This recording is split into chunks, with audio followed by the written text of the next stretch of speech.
समसामयिक परिदृश्य से आप सभी वाकिफ़ हैं। जैसा कि वर्तमान में आप देख रहे हैं कि पिछले पूरे जो 2020 का दशक था, इसका प्रारंभ ही एक ऐसी समस्या से हुआ जिसका निदान शायद इस साल हो पाए। तो 2020 अपने आप में एक ऐसी महामारी लेकर के आया जिससे पूरा विश्व समुदाय प्रभावित हुआ है। और मैं आपको बताऊं कि ऐसा कोई व्यक्ति नहीं है जो कोविड से प्रभावित ना हो। या तो कोविड से प्रत्यक्ष तौर पे प्रभावित है या तो अप्रत्यक्ष तौर पे प्रभावित है। और एक ऐसी उलझन सी बन गई है, दिन प्रतिदिन बस यही लगता है कि कैसे कोरोना की वैक्सीन आ जाए, कोरोना की दवा आ जाए। और इसको लेकर क्या प्रयास चल रहे हैं अंतर्राष्ट्रीय स्तर पर, कैसे आम जनजीवन सामान्य होगा, क्या स्थितियां चलेंगी, WHO के द्वारा क्या कहा गया। तो इसको लेकर जो घटनाक्रम चल रहा है वर्तमान में, जो कोरोना वैक्सीन को लेकर के एक पूरी दौड़ चल रही है, इसको लेकर एक प्रॉपर चर्चा करने का प्रयास मैं करूंगा। भारत के द्वारा भी इस प्रयास में भारत भी सम्मिलित है और भारत सरकार तो कहें कि बहुत उत्साहित भी है। कह रहे हैं 15 अगस्त से पहले वैक्सीन आ जाएगी, भारत विश्व का पहला देश होगा जो वैक्सीन लेकर के आएगा। ऐसा अंदाजा है, अनुमान है ना। ऐसा संभव नहीं है या है, इसको लेकर के आगे सेशन में अभी हम चर्चा करेंगे। तो कोरोना को लेकर आप देखेंगे वर्तमान जो पूरा परिदृश्य बन गया है, इसमें सब प्रभावित हुए हैं, सब के सब। भारत की 121 करोड़ की आबादी और फिर पूरा विश्व समुदाय, सभी के सब। मैं ये इस तर्ज पे कह रहा हूं क्योंकि कोविड के कारण जो लॉकडाउन करना पड़ा, जो लोग प्रभावित हो गए, आज के समय पे 1 मिलियन से ज़्यादा यानी 12 लाख के आसपास लोग अभी वर्तमान पे हैं। ये संख्या दिन प्रतिदिन बढ़ रही है। लगभग 30,000 के आसपास लोग अभी समसामयिक समय पे मारे जा चुके हैं। भारत की बात कर रहा हूँ, पूरे विश्व में बात करें तो 6 लाख से ज़्यादा लोगों की मौत हो चुकी है। तो ऐसी कंडीशन में आप देखेंगे कि जो इसको रोकथाम करने के लिए शुरुआती उपाय किया गया, जैसे लॉकडाउन चला, भारत की बात करें तो लॉकडाउन 1, 2, 3, 4, फिर अनलॉक की प्रक्रिया भी कुछ अभी ऐसी नहीं है जिसमें हमें ये पता हो कि आम जनजीवन अभी प्रारंभ हो जाएगा। फिर इस पूरे लॉकडाउन में जो हमारा एटीट्यूड बदल गया, ऐसी पूरी परिस्थिति में आप ये पाएंगे कि सब प्रभावित है। आज का कोई ना कोई फ्रस्ट्रेशन है, किसी न किसी को मन में एक अवसादग्रस्त हो गया है। जॉब बहुत सारे लोगों की जा चुकी हैं, जो परीक्षाएं होनी थी वो टल चुकी हैं, आने वाले भविष्य में होंगी तो होने का तरीका क्या होगा, जो रिजल्ट आने थे वो पेंडिंग हो गए हैं और बहुत बड़े स्तर पे अनिश्चितता हो गई है। घर पे पड़े दिन रात बस कोरोना सुन करके हमारा दिमाग पूरी तरीके से अवसादग्रस्त हो चुका है, एंजाइटी में जा चुका है, तनावग्रस्त हो चुका है। तो इसीलिए मैं कहता हूं कि कोरोना से हर एक व्यक्ति प्रभावित हो चुका है। होगा नहीं होगा वो अलग बात छोड़िए, प्रभावित हो चुका है। जो लोग माइग्रेट करके दिल्ली से अपने गांव पहुंच चुके हैं, छोटा सा रोजगार था उनका, उसको भी खत्म हो गया, तो वे भी तो प्रभावी है ना। अपना दिल्ली से लेकर जितने भी शहर हैं, जहां से भी माइग्रेशन हुआ है, तो जो मजदूर वर्ग का पलायन हुआ है, ये भी प्रभावित होने का एक है ना, इसको भी तो आप कहेंगे ना कि ये भी एक प्रभावित है। इसके अलावा अन्य अभी बहुत सारे मैं आपको सिनेरियो बताऊंगा जिससे आपको लग जाएगा कि हाँ, कोरोना ने आकर तबाही मचा दी है। मैं आपको ग्राफ दिखाता हूं पूरे विश्व परिदृश्य में क्या चल रहा है। ये तो वैक्सीन को लेकर के जो प्रयास किए जा रहे हैं वो तो दिखाऊंगा ही। ये पूरे विश्व का ग्राफ है जहां पे कोविड को लेकर के सबसे ज़्यादा प्रभावित क्षेत्र है। आप देखेंगे जो पूरा जितना भी यूरोप वाला हिस्सा देखिए, जो ये यूरोप का हिस्सा है, इसको आप देख सकते हैं। ये पूरा हिस्सा, ये पूरा प्रभावित है बड़े स्तर पे। भारत की स्थिति अब वर्ल्ड में टॉप 3 पे आ चुका है। भारत आपका टॉप 3 पे है। पहले USA है, फिर ब्राज़ील है, फिर इंडिया है कोविड केसेस को लेकर के। USA बड़ी तेजी से ये भी प्रभावित हो चुका है। आप देख सकते हैं भारत में यहाँ पे ये स्पॉट आप देखेंगे तो देखिए यहाँ पे बड़ा स्पॉट है, महाराष्ट्र वाला हिस्सा है। इस पे बड़े तेजी से अब अभी तक सरकार इस चीज़ को स्वीकार नहीं कर रही है, लेकिन अब संक्रमण जो है वो कम्युनिटी संक्रमण में बदल चुका है। अब एक चेन क्रिएट हो चुकी है। और यदि मैं कहता हूं कि अभी यदि पूरे भारत की पूरी आबादी के एक साथ सभी का चेकअप कर लिया जाए तो अभी 10 से 15 करोड़ के आसपास लोग संक्रमित पाए जाएंगे। ये गारंटेड है ना। अभी तो मतलब यदि आप एक रेशियो निकालें जितने टेस्ट हुए और जितने लोग हैं, लेकिन अब कम्युनिटी संक्रमण हो चुका है। अब ऐसी स्थिति में अब बस एक ही आस दिखाई देती है, वैक्सीन। लॉकडाउन इसका कोई सॉल्यूशन नहीं है। लॉकडाउन से कुछ नहीं होगा, लॉकडाउन से संक्रमण नहीं रोका जा सकता।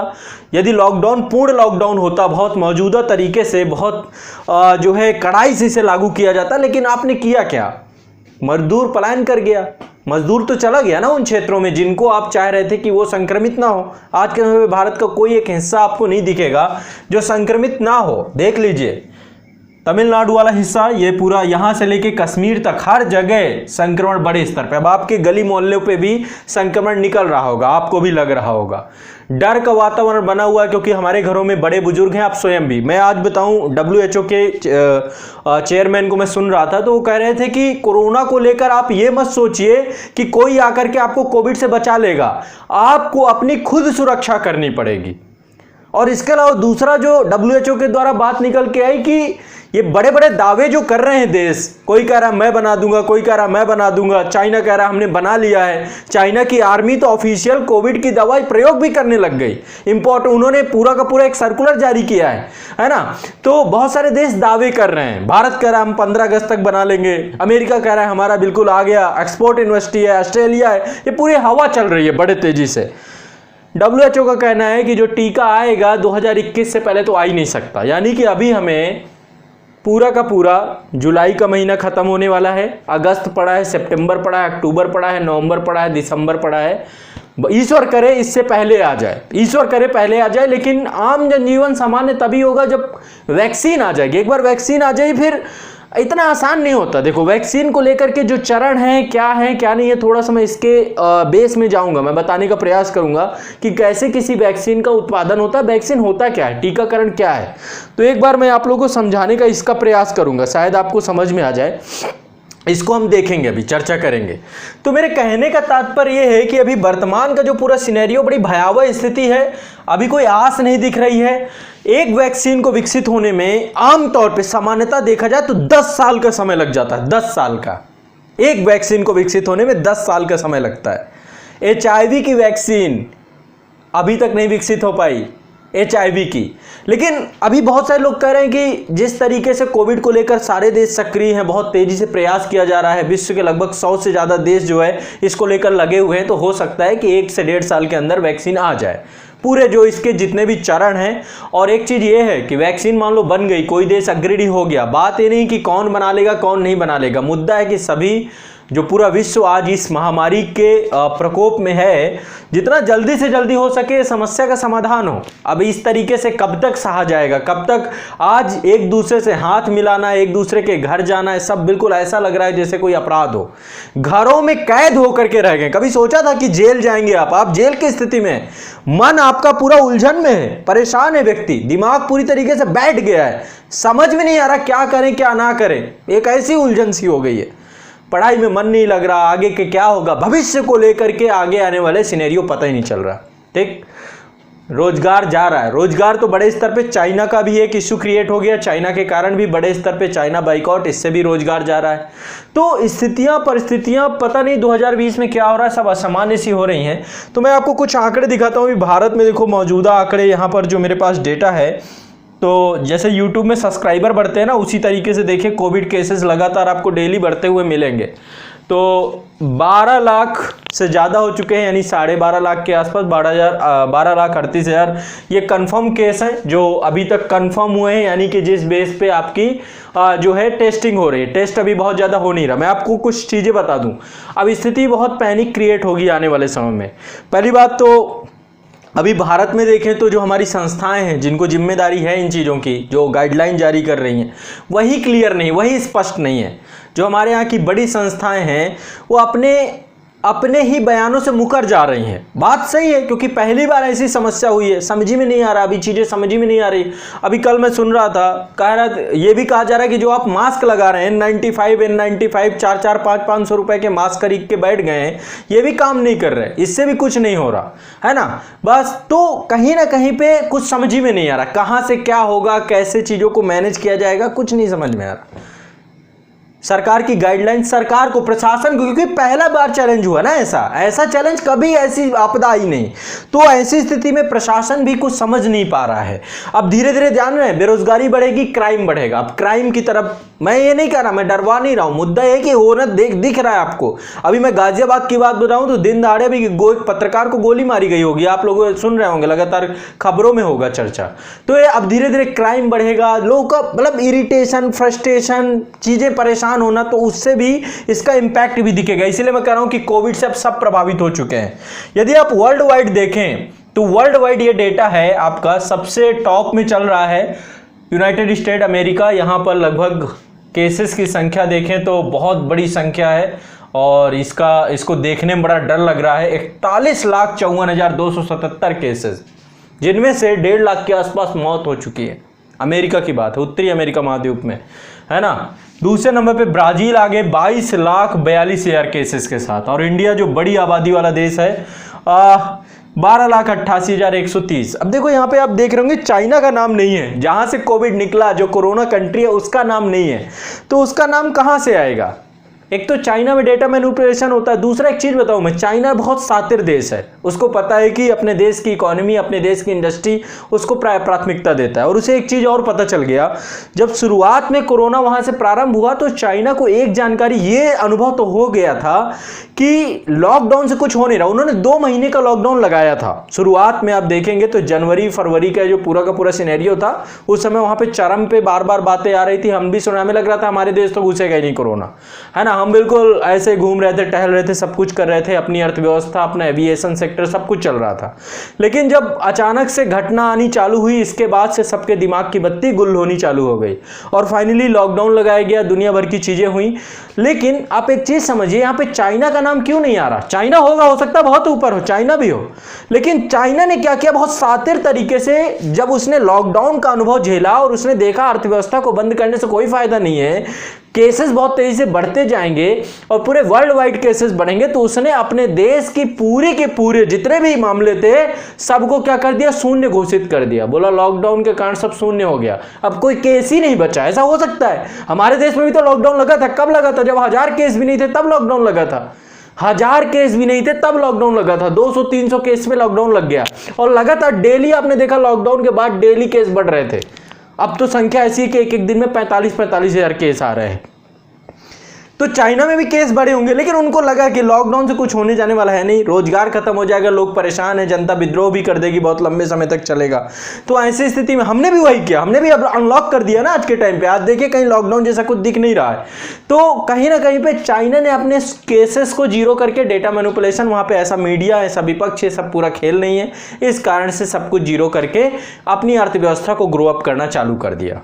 उसको पता है लोग मरेंगे, वैक्सीन है नहीं, कुछ नहीं है, तो सामान्य जनजीवन जीना, वहाँ के लोगों का रोजगार। क्योंकि देखो ये बात सही है, कोरोना है, ये बात सही है, कोरोना से बचाव जरूरी है, क्योंकि एक ऐसा रोग है जिसके कारण से देश की बहुत बड़ी संख्या में आबादी प्रभावित होगी, हो ना खुदा ना खास्ता किसी के घर में कोई घटना हो।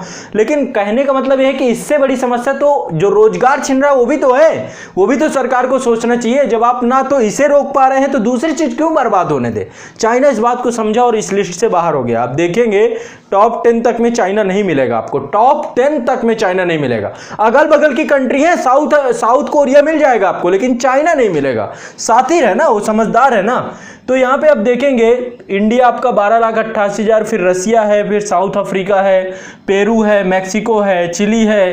देखो कहाँ कहाँ चाइना से कितने मीलों दूर बैठे हुए देश, सब पूरा दक्षिणी अमेरिका, उत्तरी अमेरिका सब प्रभावित हो गया, लेकिन अपना मुंह बंद करके बैठा हुआ है। स्पेन हो गया, यूके हो गया, ईरान हो गया, पाकिस्तान हो गया, सऊदी अरेबिया। पाकिस्तान में भी केस बहुत ज़्यादा है, 2,69,000 केस हमारे पड़ोस में पाकिस्तान में भी है, जहाँ पे 5,000 है। यहाँ तो टेस्ट ही नहीं हो रहा। सऊदी अरेबिया है, यहाँ भी केस है, इटली है, तुर्की है ना। तो यहाँ पे देखिए बड़ी संख्या में केसेस बढ़ते जा रहे हैं। अब कुछ समझ में नहीं आ रहा, ये संख्या बढ़ती जाएगी, ये संख्या भी घटने का नाम नहीं लेगी। और ये आप देखिए, मैं वर्ल्ड वाइड पूरा का पूरा सिनेरियो है। अभी वर्तमान में 1 करोड़ के आसपास संख्या इनकी पार कर चुकी है। 1,55,53,674। ये पूरा का पूरा आपका worldmeter.info पे डेटा आपको मिल जाएगा, ठीक है। लगभग 6,33,494 लोग, 98 लोग मर गए हैं। रिकवरी भी है, ऐसा नहीं कि रिकवरी नहीं, लोग रिकवर भी हो रहे हैं, लेकिन कहीं ना कहीं पे एक डर का वातावरण है। कभी किसी को कुछ भी अभी हो सकता है, ऐसा WHO भी कहता है। तो बच के रहना है। बच के रहने के वही उपाय है कि हमें संक्रमण कोशिश करना है कि हमें ज़्यादा पब्लिक गैदरिंग में सम्मिलित नहीं होना, ना कोई ऐसा कार्य करना है। खासकर 2020, ये मतलब ये 2020 जाए तो फिर कहानी ख़त्म हो। अब इसको लेकर के बात हो रही है वैक्सीन की। देखो वैक्सीन को थोड़ा सा समझते हैं। एक तो अभी आपने देखा था ये एक पूरा केस, स्वामी जी आ गए हमारे और इन्होंने कहा कि भाई कोरोना की दवा आ गई। भारत का पहला देश भारत और आयुर्वेद ने कर दिया कमाल, है ना। लेकिन फाइनली आपने देखा इसको लेके बड़ा विवाद हो गया और इसको लेकर जो डॉक्यूमेंटेशन और जिस तरीके से क्लिनिकल ट्रायल को लेकर के जो प्रयास किए गए उसको लेकर जो दस्तावेज सामने आए उसको लेकर के प्रश्न चिन्ह लगाया गया। लेकिन कोरोनिल आ चुकी है, लेकिन कोरोनिल कोरोना की दवा के नाम से नहीं बिक रही है। आपका इम्यून पावर के लिए तो बहुत सारी दवाएं ऑलरेडी थी, गिलोय था, अश्वगंधा था, है ना, तुलसी का अर्क है, ऐसी बहुत सारी चीज़ें आयुष मंत्रालय ने खुद रिकमेंड की थी कि यदि आप गिलोय लेंगे। इसके अलावा जापान ने भी अनुसंधान करके बोला था कि गिलोय काम कर रहा है ना। तो बहुत सारे देशों ने ऐसा बोला था कि भाई गिलोय काम कर रहा है, ये सब। तो बस ऐसा ही पूरा का पूरा स्वामी जी ने बनाया, लेकिन ये कहानी पूरी एंड हो गई। ऐसा लगा कि लेकिन फिर भी कोरोनिल की दवा मार्केट में उपलब्ध हो चुकी है। आप लोग अपने इम्यून सिस्टम को लेकर के आप सेवन कर सकते हैं, घर पे रख सकते हैं, खा सकते हैं। बड़ी सस्ती है, 550 रुपए में आपको और क्या मिलेगा। तो ये स्वामी जी के द्वारा किया गया पूरा का पूरा दावा फेल हो गया कि कोरोना की पहली दवा आ गई। स्वामी जी ने कहा था कि 100% जो है कोरोना पूरा मुक्त हो जाएगा, कोरोना आ गया अब खत्म हो जाएगा। लेकिन ये फाइनली ये मामला पूरा बाद में मुकर भी गए अपने बयान से कि कोरोना की दवा तो हमने बनाई नहीं, हमने तो ये कहा कि इसको देने के बाद लोगों का स्वास्थ्य सही हो रहा है। तो फाइनली ऐसा कुछ नहीं है, कोरोनिल कोरोना दवा नहीं है, इम्यून पावर की दवा के नाम से अब ये बिक रही है मार्केट में। अब बात करते हैं कि ये पूरा का पूरा जो टीकाकरण है ये क्या है, वैक्सीनेशन क्या है। तो टीकाकरण और वैक्सीन, ये वैक्सीन की बात हो रही, तो वैक्सीन है क्या, थोड़ा सा मैं आसान भाषा में आपको समझाने का प्रयास करूंगा कि थोड़ा सा इसको समझिए। वैक्सीनेशन, टीकाकरण को आसान भाषा में कहें तो प्रिपरेशन, तैयारी। किससे तैयारी? जब आपके शरीर में कोई रोग प्रवेश करेगा, कोई रोग, इसको बोलते हैं रोगजनक। बहुत सारे रोगजनक होते हैं, जैसे कि इनको रोगजनक को मैं अभी चर्चा करूंगा आपको। एक जो है इनको बोलते हैं जो विषाणु होते हैं, वायरस होते हैं, बैक्टीरिया होते हैं या प्रोटोजोआ होते हैं, इनको बोलते हैं पैथोजन या हिंदी में बोलते हैं रोगजनक। तो ये रोगजनक जब मानव शरीर में प्रवेश करते हैं तो मानव शरीर में प्रवेश करने के बाद ये क्या करते हैं, हमारे शरीर को किसी तरीके संक्रमित करते हैं। संक्रमित करने के परिणाम स्वरूप यदि हमारा प्रतिरक्षी तंत्र इतना मजबूत नहीं रहा और या उसको लेकर के अच्छे से रिस्पॉन्स नहीं कर पाया, हमारा इम्यून सिस्टम यदि अच्छा नहीं है, तो हम फाइनली उस रोग के, उस संक्रमण के परिणाम स्वरूप हमारी मौत भी हो सकती है। कोरोना के लेकर यही हो रहा है, क्योंकि अब ये नया वायरस है, नोवेल वायरस है, पहली बार आया। इससे पहले इसको लेकर के कोई ना, पहले तो जानकारी ही नहीं थी, है ना, क्या इसका स्ट्रक्चर है, किस तरीके से पूरा संक्रमण करता है, कैसे प्रभावित करता है। तो जितने भी ये पूरे विषाणु या प्रोटोजोआ या बैक्टीरिया या जो भी हैं, जो भी पैथोजन हैं, जो भी रोगजनक हैं, जब मानव शरीर में प्रवेश करते हैं तो मानव शरीर में जो हमारा इम्यून सिस्टम हो जाता है वो एक्टिव हो जाता है। अब इम्यून सिस्टम एक्टिव होता है तो इम्यून सिस्टम 3 तरीके से काम करता है आपका, 3 तरीके से काम करता है। जब भी हमारे शरीर के अंदर इम्यून सिस्टम एक्टिव होता है तो 3 तरीके से काम करता है। पहले तो वो रोग का पता लगाता है कि ये आ क्या गया, कौन प्रवेश कर गया, है ना। मान लीजिए कोई भी रोगजनक, कोई भी बैक्टीरिया, विषाणु, कोई भी जीवाणु आपके शरीर के अंदर प्रवेश करेगा तो आपका इम्यून सिस्टम पहले डिटेक्ट करता है। पहला काम होता है उसका पता लगाना। दूसरा काम क्या होता है, जो भी शरीर के अंदर आया, जो भी ऐसा संक्रमण आपके शरीर के अंदर प्रवेश किया, जो भी पैथोजन आपके शरीर के अंदर आया, उसे बाहर निकालना, उसे रिमूव करना, उसे अब शरीर के अंदर नहीं रखना। और इसके लिए प्रॉपर एक पूरी की पूरी सेना खड़ी होती है WBC की, व्हाइट ब्लड सेल्स। आपकी प्रतिरक्षी तंत्र जो होता है, श्वेत रुधिर कणिकाएं जो होती हैं, इनका काम होता है कि इस पूरे के पूरे जो पैथोजन है इसको खत्म करना, इसको समाप्त करना। और जब कभी ये प्रक्रिया होती है तो आपके शरीर का ज्वर, आपके शरीर का ताप बढ़ जाता है, आपको जुकाम आती है, आपको खांसी आती है। तो ये क्या होता है, आपका शरीर सही करने का प्रयास करता है, खुद एक तंत्र क्रिएट करता है ना। या नहीं, देखो वैसे आमतौर पे देखा जाए तो जो बुखार आता है ना, कभी कभी आप देखते हैं ना, शरीर का टेम्परेचर बढ़ जाता है। तो शरीर का टेम्परेचर बढ़ने का मतलब ये है कि आपके शरीर के अंदर कुछ गड़बड़ चल रही है, जिसको शरीर सही करने का प्रयास कर रहा है। तापमान को बढ़ा करके टेम्परेचर बढ़ा देगा, जिससे उस टेम्परेचर के कारण से भी शरीर के अंदर का जीवाणु खत्म हो जाएगा। लेकिन कभी कभी टेम्परेचर इतना ज्यादा बढ़ जाता है कि पता चला गर्मी चढ़ गई, माइंड पे, दिमाग में चढ़ गई, हड्डियों में चढ़ गई और बुखार से भी मौत हो जाती है। ऐसा नहीं है, टाइफाइड वगैरह बड़ा लंबा खींच जाता है। तो कहने का मेरा तात्पर्य है कि जो आपका इम्यून सिस्टम है वो 3 तरीका का काम करता है। पहला तो डिटेक्ट करता है किसी भी पैथोजन को, इसके बाद उसे रिमूव करता है WBC की उसमें, और तीसरा उसे याद करता है, उस पूरी सेल को जो भी आता है। एक मेमोरी सेल की तरह भी काम करता है आपका इम्यून सिस्टम।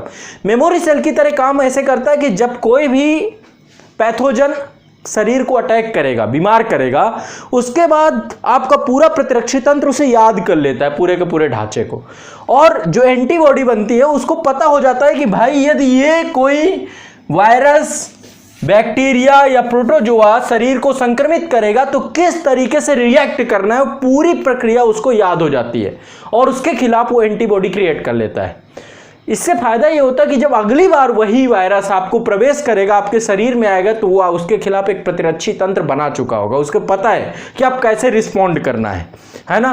तो एक बार आपको यदि कोई रोग होता है तो आमतौर पे एक ही बार होता है, नेक्स्ट टाइम वो फिर नहीं होता है। जैसे कई बार आप देखेंगे डेंगू है ना, डेंगू में भी 4 प्रकार का होता है, तो 4 बार हो गया तो फिर इसके बाद कोई भी रिपीट नहीं होगा, क्योंकि उसके लिए आपकी बॉडी तैयार हो जाती है, इम्यून हो जाती है। आप देखो आज आप IAS की तैयारी कर रहे हो ना, आपको बनना IAS है ना, तो आज प्रिपरेशन कर रहे हो ना पिछले 2 साल। वैसे ही शरीर में वैक्सीनेशन, तो आमतौर पर होता क्या है, आपका इम्यून सिस्टम जो पूरा का पूरा है टीकाकरण के माध्यम से पहले एक प्रिपरेशन करता है, ताकि कभी भी शरीर के अंदर कोई विषाणु, बैक्टीरिया या प्रोटोजोआ प्रवेश करता है तो आपका शरीर समझ जाए। वैक्सीन का काम होता है प्रिपरेशन करना इनके प्रवेश करने के पहले। अब आमतौर पे टीके में होता क्या, वैक्सीन में कुछ नहीं होता, यही विषाणु, यही बैक्टीरिया, यही पैथोजन ही होते हैं, यही किसी न किसी रूप में टीके के अंदर होते हैं। यही सूक्ष्म बैक्टीरिया इसको कमजोर कर, जैसे अभी देखिए कोरोना में होगा क्या, कोरोना की वैक्सीन में कोरोना ही होगा, कोरोना वायरस ही होगा, उसी से बनेगी उसकी वैक्सीन। मतलब ये समझ लीजिए कितनी बड़ी बात है, ये भस्मासुर की तरह है, यानी अपना इसका जो एंटीडोज है इसी से बनेगा। समझ रहे ना, आपके इम्यून सिस्टम तो आपके अंदर कोरोना का ही डाला जाएगा, यही वायरस डाल के आपको सही किया जाएगा। तभी कहते हैं ना 20-20 को मारता है ना।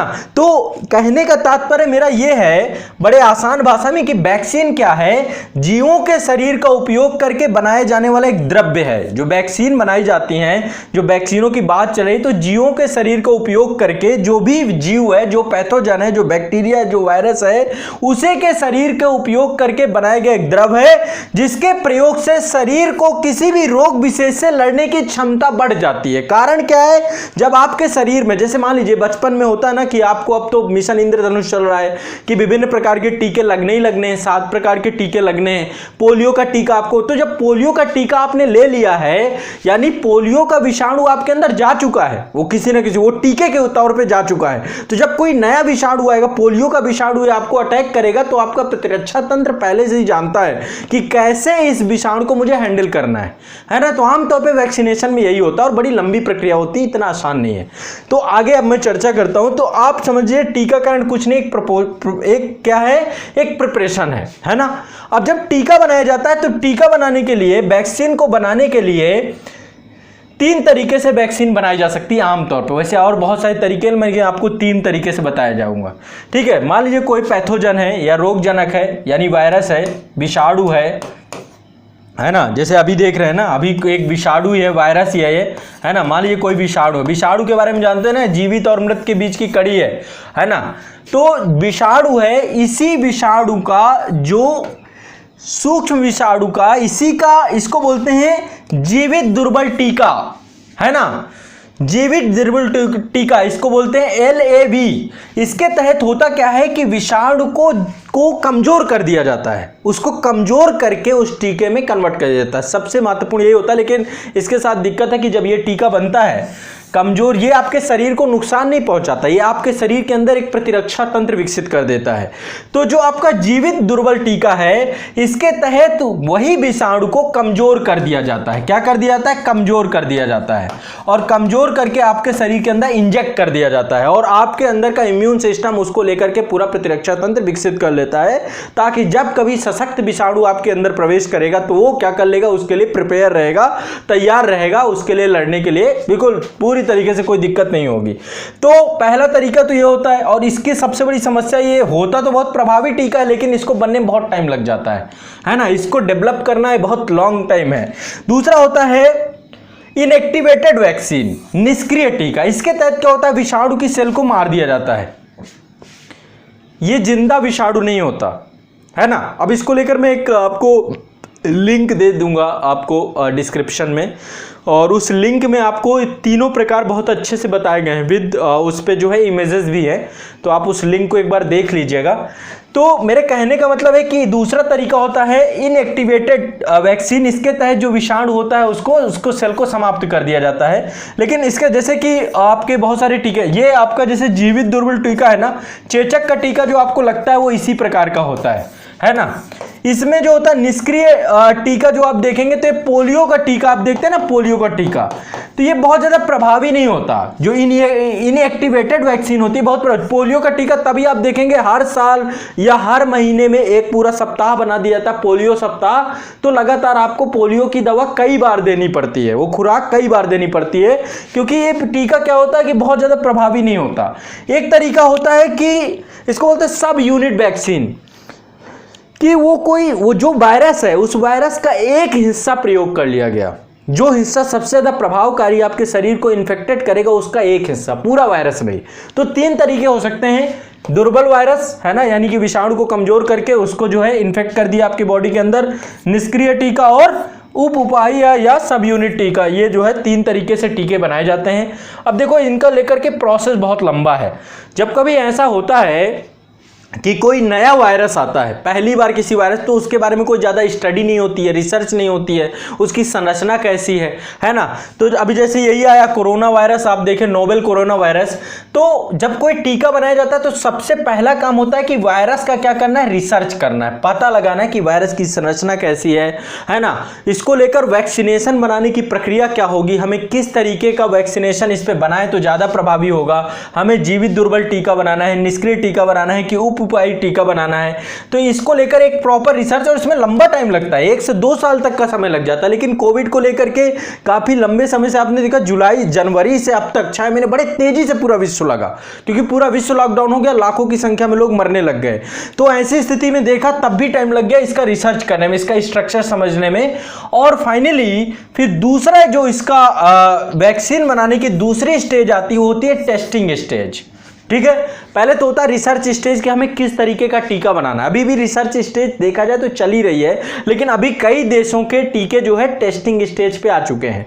दूसरी स्टेज होती है टेस्टिंग स्टेज, जिनमें से टेस्टिंग स्टेज में कई स्टेज होती हैं। ठीक है, पहले होती है प्री क्लिनिकल ट्रायल, कई ट्रायल चलते हैं, और जो प्री क्लिनिकल ट्रायल होता है, जब वैक्सीन बन के तैयार होती है तो उसको ट्रायल किस पे करते हैं, पहले जानवरों पे करते हैं। जैसे अभी भारत में कोवैक्सीन बन गई है, कोवैक्सीन कोविड को लेकर बनाई गई, तो इसमें अभी चूहों के ऊपर प्रयोग हुआ या कुत्तों के ऊपर, कोई भी जानवर, उसको पहले संक्रमित करेंगे वायरस करके, फिर वैक्सीन के साथ उसके प्रतिरक्षा तंत्र किस तरीके से कार्य कर रहा है, कोई साइड इफेक्ट तो नहीं हो रहा है, उसको लेकर के एक बार देखते हैं। ठीक है, तो कहने का तात्पर्य पहला होता है टेस्टिंग स्टेज आपका। ठीक है, ये तो टेस्टिंग स्टेज में पहले प्री क्लिनिकल ट्रायल होता है, ये आपका जानवरों के ऊपर किया जाता है कि वैक्सीन का जानवरों को लेकर के किस तरीके का प्रतिरक्षी तंत्र उनका काम कर रहा है, उनका इम्यून सिस्टम, ये सीधा पहले मानव पे नहीं होता। और इसको लेकर के भी 1 साल 1.5 साल का टाइम लग जाता है, काफी लंबा टाइम लगता है। बहुत सारे देश हैं जिनके अभी इसी चरण पे चल रहा है। दूसरा होता है क्लिनिकल ट्रायल। अभी आपने देखा होगा इस समय जुलाई के महीने में बड़ा चर्चा में रहा कि भारत सरकार में अब क्लिनिकल ट्रायल की अनुमति दे दी गई है, एम्स में अब क्लिनिकल ट्रायल चालू हुआ है। और जो क्लिनिकल ट्रायल होता है ये क्या होता है, ये भी कई चरणों में होता है, और इसको डायरेक्ट फिर मानव के ऊपर काम किया जाता है। तो इसमें पहला चरण जो होता है, तो इसमें कुछ लोगों को वैक्सीन देते हैं कि भाई कुछ लोगों में पहले अचानक, ऐसे नहीं कि बड़ी संख्या में देते हैं लोगों को, है ना, 10-12 लोगों को सिलेक्ट किया जाता है। आप देखेंगे जब ऑक्सफोर्ड यूनिवर्सिटी का पूरा, ऑक्सफोर्ड यूनिवर्सिटी में भी, वो भी काफ़ी अग्रणी संस्थान है जो कोविड को लेकर बहुत सक्रिय है, तो कुछ लोगों को पहले टीका प्रदान किया जाता है, 10-12 लोगों को, और उनकी बॉडी को लेकर के पूरा रिसर्च किया जाता है कैसे उनकी बॉडी रिएक्ट कर रही है, प्रतिरक्षी तंत्र इम्यून सिस्टम एक्टिवेट हो रहा है कि नहीं हो रहा है, एंटीबॉडी किस तरीके से, तो ये पूरा का पूरा रिएक्ट इस पे देखते हैं। और इसमें 1 से 2 साल की अवधि लग जाती है आमतौर पे। कोविड देखो एक्सेप्शनल केस होगा क्योंकि इसमें बहुत तेजी से काम किया जा रहा है, लेकिन इसके बावजूद भी अभी भी कोई संभावना नहीं है कितना टाइम लगेगा, क्या लगेगा, क्योंकि समय लगता है इन चीज़ों में। टीका एक दिन की चीज़ नहीं होती, जैसे बहुत सारे लोग कह रहे हैं कोई टीका नहीं बना पा रहा है। टीका बन गया, नो डाउट टीका बन गया, चाइना ने टीका बना लिया, चाइना की तो आर्मी प्रयोग भी कर रही है ना। भारत ने भी टीका कोवैक्सीन बन चुकी है, हमने भी बना लिया, लेकिन उसका ट्रायल तो नहीं हुआ। पहले ट्रायल करके पता तो करे कि वो रिएक्ट कैसे करेगी। ऐसा थोड़ा ना कि कोई चीज घर में दाल चावल बनाया खा लिया, ऐसा तो है नहीं। ये एक पूरी की पूरी प्रक्रिया जो आपके शरीर के तंत्र के तहत कैसे रिएक्ट करती है, साइड इफेक्ट क्या है इसके, है ना। तो ये सब चीजें दूसरी स्टेज में थोड़ा संख्या बढ़ाई जाती है, पहले स्टेज से संख्या ज़्यादा होती है, और इसमें भी 2 से 3 साल लग जाते हैं दूसरी स्टेज में, है ना। अभी भारत में अब दूसरी स्टेज में क्लिनिकल ट्रायल चालू है। अभी पहले स्टेज में ये कुछ लोगों को दिया गया है। अभी पहले स्टेज में एम्स में 12 संस्थानों को चुना गया है, एम्स में है, पटना में हो रहा है, रोहतास वगैरह में, हर जगह पे कई 12 संस्थान बनाए गए हैं। तो दूसरी स्टेज में भी 2 से 3 साल लग जाते हैं, और तीसरी स्टेज में हजारों की संख्या होती है। ठीक है, तीसरी स्टेज में हजारों की संख्या होती है, और 2 से 4 साल तक देखा जाता है कि कोई साइड इफेक्ट नहीं है। और ये बहुत लंबा समय लगता है इसमें, क्योंकि इस टाइम पीरियड पे ही पता चलता है कि भाई उसकी बॉडी में कोई ऐसा नहीं कि 1 साल बाद दूसरा कोई परिवर्तन हो रहा है, 2 साल बाद 3 साल बाद कोई परिवर्तन नहीं हो रहा। तो ये तीसरी स्टेज सबसे लंबा टाइम लेती है। ठीक है, तो इस तरीके से क्लिनिकल ट्रायल और ये पूरी टेस्टिंग स्टेज बहुत लंबा समय लेती है, लगभग 3 से 4 साल तो आमतौर पर लग ही जाते हैं आपके किसी भी वैक्सीन के ट्रायल को लेकर के। अब चलो एक दफे ट्रायल आपका कंप्लीट हो गया, मान लीजिए अभी कोविड को लेकर ट्रायल कंप्लीट हो गया, इसके बाद अगला क्या चरण होगा? अगला चरण होगा गवर्नमेंट अप्रूवल का। सरकार से अप्रूव करना पड़ेगा कि भाई हमारा ट्रायल सक्सेसफुल रहा। कई देश जैसे कि बोल रहे हैं, मैं भी आपको बताऊंगा कौन कौन सी कंपनियां हैं जो इसको लेकर अग्रणी तौर पर काम कर रही हैं। तो गवर्नमेंट अप्रूवल होगा कि भाई ये ट्रायल है, ये दस्तावेज है, इन दस्तावेजों को सौंपा जाएगा। जैसे आपने देखा होगा कोरोनिल विवाद जो था, कोरोनिल विवाद में हुआ क्या, आयुष मंत्रालय ने तुरंत कहा आपने तो कोई दस्तावेज नहीं दिया, आपने तो कुछ बताया ही नहीं, आपने तो सीधा दवा ही लेकर चले आए, है ना। तो पहले दस्तावेज दीजिए, उनको हम एक बार रिसर्च करेंगे, पढ़ेंगे, फिर अप्रूवल देंगे। और आपने देखा कई राज्यों में अप्रूवल नहीं मिला, कई राज्यों में बैन तक कर दिया गया, यहाँ तक राजस्थान उत्तराखंड जैसे राज्यों में, है ना। लेकिन अब आ गई है कोरोनिल, लेकिन वो कोरोना दवा नहीं है, उस नाम से नहीं है। तो गवर्नमेंट अप्रूवल जो है ये लेना, इसमें भी समय लगता है। अगली स्टेज ये है। इसके बाद आप उत्पादन करेंगे, इतने बड़े स्तर पे उत्पादन करना, और उत्पादन करने के बाद फिर उसका डिस्ट्रीब्यूशन करना। तो एक लंबा प्रोसीजर है। वैक्सीन ऐसा नहीं कि आज की अभी आपने सोचा बन गई, नहीं, इतना आसान नहीं होता है। वैक्सीन में जो पूरा क्लिनिकल ट्रायल है उसका जो समय है, फिर इसके बाद सबसे बड़ा समय उत्पादन और वितरण में। ठीक है, इसको लेकर के, क्योंकि हर एक दवा के उत्पादन को लेकर अलग तरीके की क्षमताएं हैं, और हर देश के पास इतनी क्षमता नहीं। ये तो वर्ल्ड वाइड बड़ी समस्या है। कोविड की एक बार आ भी जाएगी तो आते आते आपको भी बहुत लंबा समय लग जाएगा। आप तक कब पहुंचेगी भाई दवा? आपके किस काम की? जब आप तक पहुंच जाए, जब वैक्सीनेशन आपका भी हो जाए तो आपके काम की है। तो आते आते अभी बहुत समय लग जाएगा। एक दफे मान लो इन्वेंट भी हो गई, अप्रूव्ड भी हो गई, तो उसका उत्पादन इतने बड़े स्केल पर, है ना, 8 से 9 अरब की आबादी के लिए उत्पादन पूरे विश्व में, और उत्पादन के बाद फिर उसका वितरण, डिस्ट्रीब्यूशन कैसे करेंगे। तो ये बहुत बड़ा जो है इसमें चैलेंज आता है। तो वैक्सीनेशन, टीकाकरण, ये एक पूरी एक लंबी प्रक्रिया है। और WHO के अनुसार लगभग 70 से अधिक संस्थान है जो बहुत सक्रिय तरीके से इस पे लगे हुए हैं। मैं इनमें से कुछ संस्थानों के आपको नाम भी बताऊंगा, और भारत भी इसमें एक है। ये एक हमारे लिए बहुत अच्छी बात है और हमारे गर्व की बात है ये। तो ये कुछ कंपनियां हैं, जॉनसन एंड जॉनसन है, फ्रिजायर है, मोडर्मा है ना, ये नोवावैक्स है। ये कुछ कंपनियां हैं जो बड़ी आप एक तो ये ऑक्सफोर्ड यूनिवर्सिटी, ये यूके जो है देश है, आप Britain, great Britain. Oxford university इस समय काफ़ी चर्चा में है, और ऑक्सफोर्ड यूनिवर्सिटी ने ऐसा दावा भी किया है कि हम जल्द ही अपने रिसर्च पेपर जितने भी हैं जो हमने क्लिनिकल ट्रायल किया है उसका रिसर्च पेपर जल्द ही हम पब्लिक करने जा रहे हैं, सरकार को सौंपने जा रहे हैं। तो ऐसा लग रहा है कि शायद इनका सफल हो गया है, शायद इनका सफल हुआ। अब देखो क्या होगा, पता चलेगा। क्योंकि ऑक्सफोर्ड यूनिवर्सिटी ने पहला क्लिनिकल ट्रायल किया, फिर दूसरा, तीसरा, तो लगभग ये मुझे लग रहा है बड़ी खुशी की खुशखबरी यहाँ से आएगी। चाइना बड़ा दावा कर रहा है, वैसे चीन पे बहुत भरोसा नहीं हमको कि चीन का वैसे उसने कोरोना कंट्री भी है, बहुत गैर जिम्मेदाराना देश है, और जिस तरीके से विश्व को लेकर के और भारत को लेकर के जिस तरीके से उसका रवैया है, तो चीन ने भी दावा किया और चीन की आर्मी ने उसको अप्रूव्ड भी कर दिया है। चीन में यदि सेना के द्वारा उसका उपयोग करना भी शुरू किया जा चुका है। तो चाइना इसमें बड़ा दावा कर रहा है। ऑस्ट्रेलिया के द्वारा भी बड़ा दावा किया जा रहा है। ऑस्ट्रेलिया भी कोविड के वैक्सीन को लेकर के बहुत अग्रणी तौर पे काम कर रहा है। इसके बाद आपका भारत, हमारा देश है। अमेरिका की बहुत सारी कंट्रियां हैं। अमेरिका की बता दूं, अमेरिका में आपकी विनोटेक है, ये आपकी यूएस और ये जर्मनी से जुड़ी हुई है। यूएस और जर्मनी दोनों के सहयोग से बन रहा है, लेकिन इसमें अभी ये मेरे ख्याल से पहले स्टेज में ही है ना, फ्रिजायर और मेडर्मा। ये कंपनी जो है ये यूके की है, यूएस की है। ये भी कह रही है कि ये भी फेज 2 पे चल रहा है। यहाँ पे देखिए फेज लिखा हुआ है। फेज 2 में मतलब क्लिनिकल ट्रायल पे कंपनियां आ चुकी हैं। ऑक्सफोर्ड यूनिवर्सिटी क्लिनिकल ट्रायल कर रही है, मोडर्मा ये भी आपकी क्लिनिकल ट्रायल कर रही है। बाकी अभी बहुत सारी फेज 1 पे हैं, रिसर्च पे हैं, वायरस बना रही है। अब हमारा भारत में भी इस पे भी आप देखें जो हमारे देश की स्थिति है इस समय, हमारे देश में भारत बायोटेक के द्वारा भारत में विकसित की जाने वाली पहली कोविड वैक्सीन बनी है। इसका नाम है कोवैक्सीन। ये आपका भारत इसका भी क्लिनिकल ट्रायल ये भी दूसरे स्टेज पे जा चुकी है और इसको अभी आपके भारत के बाहर है। तो इसको जो है भारत बायोटेक कंपनी, ये किसके, भारतीय चिकित्सा अनुसंधान परिषद ICMR है ना, Indian council medical research ICMR और राष्ट्रीय विषाणु विज्ञान संस्थान, इनके सहयोग से इसको, इस दवा को पूरा विकसित किया इसने। और इसी जुलाई महीने से इंसानों पर इस पर परीक्षण चालू किया जाएगा, है ना। तो इस तरीके से भारत बायोटेक ये कई महामारियों को लेकर इसने दवा बनाया भी है। और ये हमारे लिए बड़ी खुशखबरी की बात है कि यदि भारत बायोटेक ने बना लिया ये दवा और ये सफल रहा, तो भारत के पास सबसे बड़ी चीज़ है कि भारत के पास उत्पादन क्षमता बहुत ज़्यादा है।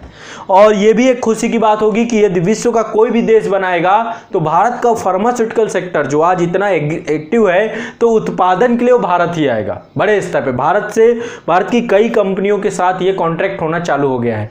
तो जो उत्पादन का काम होगा वो भी भारत को ही करना होगा।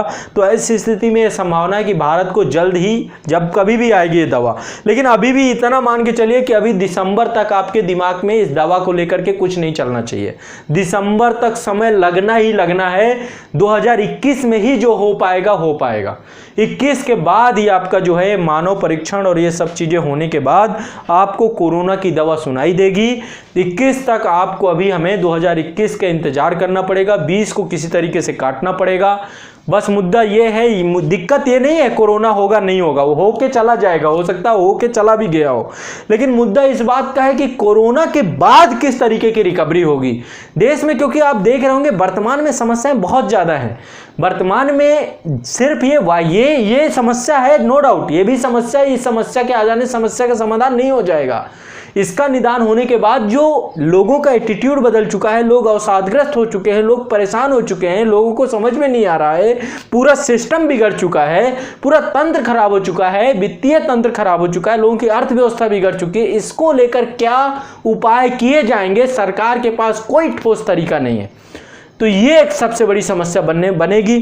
तो आप अब ये मान के चलिए कि अवसादग्रस्त नहीं रहना, ये भी आपकी एक बहुत बड़ी कला होगी। इस दौरान आप कितना सेल्फ मोटिवेटेड रहते हैं, कितना आप जो है, तो आपको कितना फिजिकली, क्योंकि अब घर पे लोग लेटे लेटे परेशान हो चुके हैं बहुत बुरी तरीके से। रोजगार जा रहा है, आने वाली संभावनाएं नहीं समझ में आ रही। जो छोटे छोटे व्यापारी थे उनका रोजगार मर रहा है। चाइना बाइकआउट अलग गेम चल रहा है, घर पे टीवी और मोबाइल, और इसका कारण भी अवसाद हो रहा है ना। क्राइम बढ़ने वाला आने वाले समय में, जैसे जब कभी भी रोजगार छिनता है या परिस्थितियां बदलती हैं, फिर क्राइम बढ़ता है। अभी मैं बताऊं, आप एक वीडियो देख रहे होंगे, वायरल चल रहा है, दिल्ली में दिन दहाड़े एक बच्ची को किडनैप किया जा रहा था, दिन दहाड़े एक गली में जहां पे बड़ी आबादी रहती है। फिर किसी तरीके से उसकी मां ने हिम्मत करके उनको, तो आप देख सकते हैं इस तरीके की स्थितियां हैं, ह्यूमन ट्रैफिकिंग बड़े लेवल पे। तो ये सब चीजें भी होंगी और ऐसे अपराध में वैसे संलिप्त होना या किसी को नुकसान पहुंचाना, किसी को क्षति पहुंचाना, ये अपने आप में बहुत ही गंभीर अपराध तो है, लेकिन इसके बावजूद भी क्या करेंगे, बेरोजगारी ये सब कुछ कराती है। तो आप लोग मत इसमें सम्मिलित हो जाना, ये ध्यान रखना। है ना, पता चला संगठित अपराधी बन गए। आप लोगों को पढ़ाई करनी है, परिस्थितियां बदलेंगी, चीज़ें बदलेंगी और सब कुछ आपके अनुरूप हो जाएगा। ये एक बड़ा अवसर भी है, जो अपने आप को इस दौरान बहुत अच्छे से रख पाया तो आने वाले समय में वो बहुत बड़े लेवल पे काम कर पाएगा। जो इस समय मेंटेन रख सका, जो अपनी पढ़ाई को, अपने काम को, अपने बिजनेस को, हर चीज़ को आगे आने वाले समय में सर्वाइव कर पाएगा। तो ये एक इसको भी ध्यान में रखना है ना। जो इस समय को बर्बाद कर देगा फिर आगे कुछ नहीं कर पाएगा। क्यों? क्योंकि आगे संभावनाएं बहुत ज़्यादा होंगी, बहुत ज़्यादा संभावनाएं भी होंगी। ठीक है, तो चलिए इसी के साथ मैं इस विषय वस्तु को समाप्त करता हूँ। इससे जुड़ी हुई अन्य बहुत सारी जानकारी मैं अभी आपको समय समय पर देता रहूँगा। ठीक है, तो अभी आपको कोरोना वैक्सीन आने में समय है, बस अपना ख्याल रखिए, मोटिवेटेड रखिए, खुश रहिए। ठीक है, चलिए अब प्रारंभ करते हैं।